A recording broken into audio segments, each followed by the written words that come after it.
Oh, okay, well, that seems to have, that last one worked better, but we got a notice halfway through. Probably got a notice as our administrator for something or other, saying that Facebook Sony had blocked a video. So whether that's a Graham Kendrick one or whatever, I don't know, but maybe that's been part of our problem.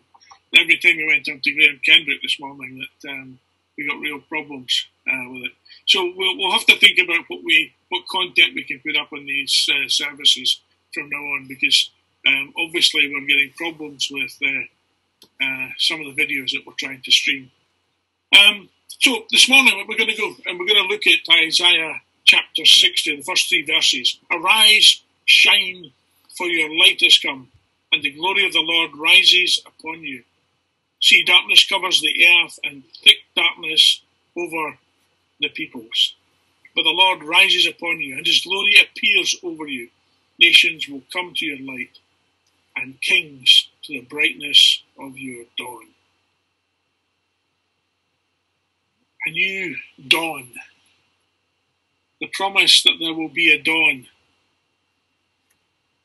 Whenever you look at Scripture, it's difficult to get away from the idea that light dispels darkness. That there's a desire for light to come in and for darkness to be dispelled. That this is part of what it is to be people in this world covered in darkness.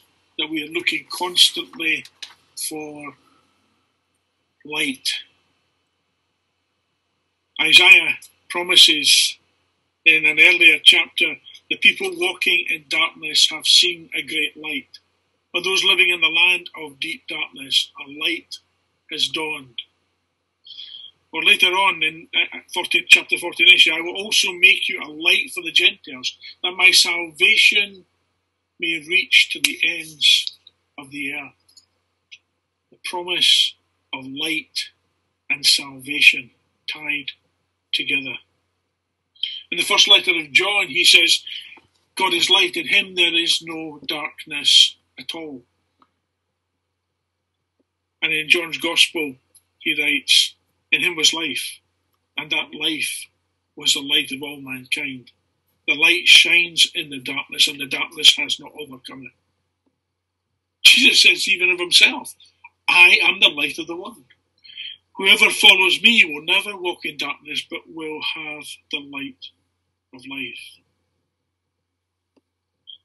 But interestingly, he also says, you are the light of the world.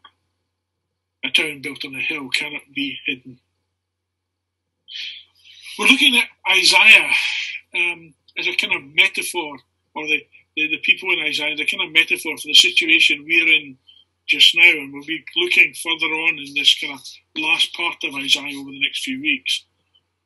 And the idea of exile. There's a people who are in exile. They've been taken away from their normal routine, taken away from their normal place of worship, taken away from their city, and are struggling.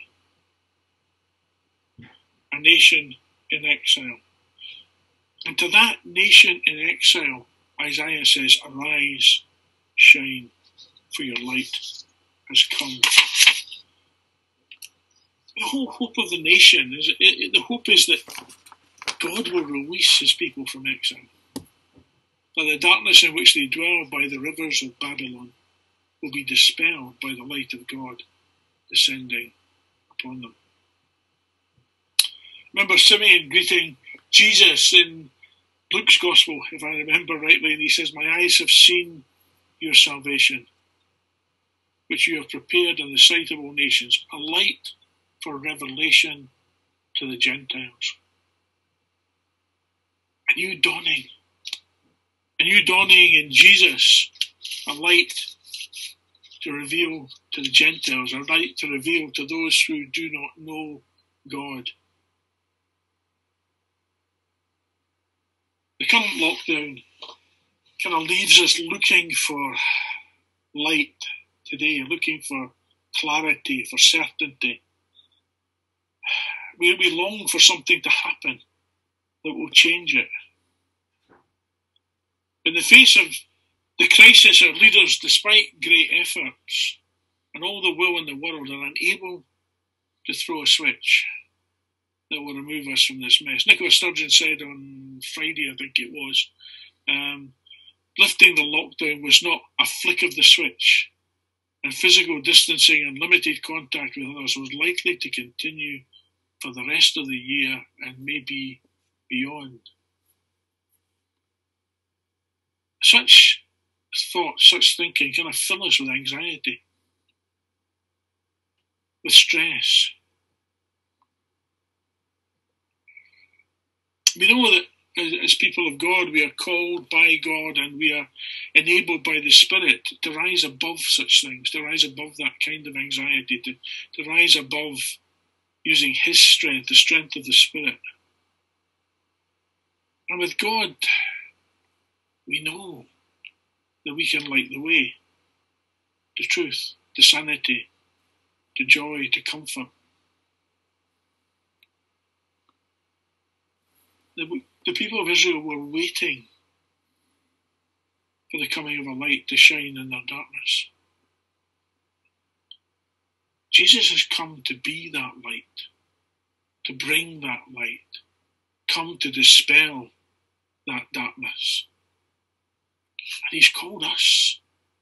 He's called us to be that very light,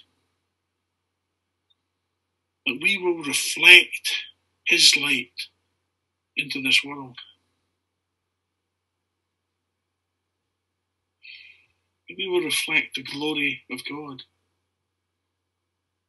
The people looking at our lives, people looking at how we cope with who we are and where we are, people that look at how we respond in the midst of this kind of mess.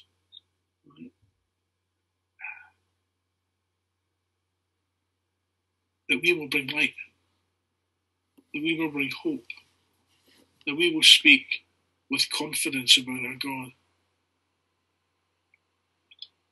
This is a time for us to demonstrate that light, a time to demonstrate who we are, to demonstrate what we can be.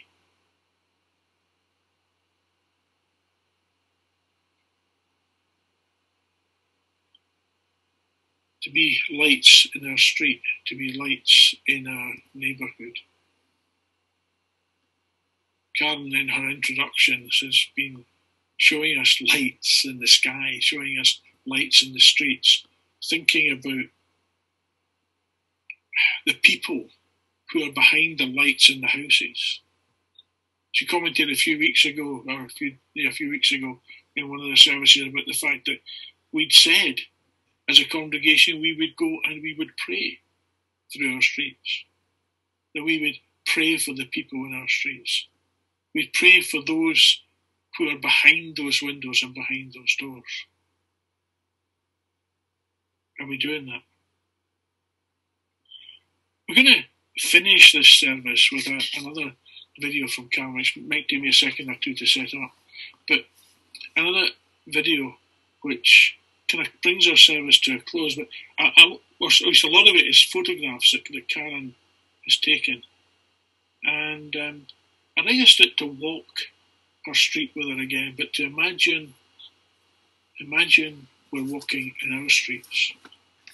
Imagine we are bringing light into this world, and to see how we can do it. The video that we kind of put together begins with a photograph of the Covenanters tree in the DL estate.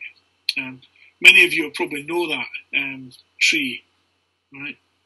But there beneath that tree, several hundred years ago, reformers, Covenanters stood and worshipped at the danger to their lives.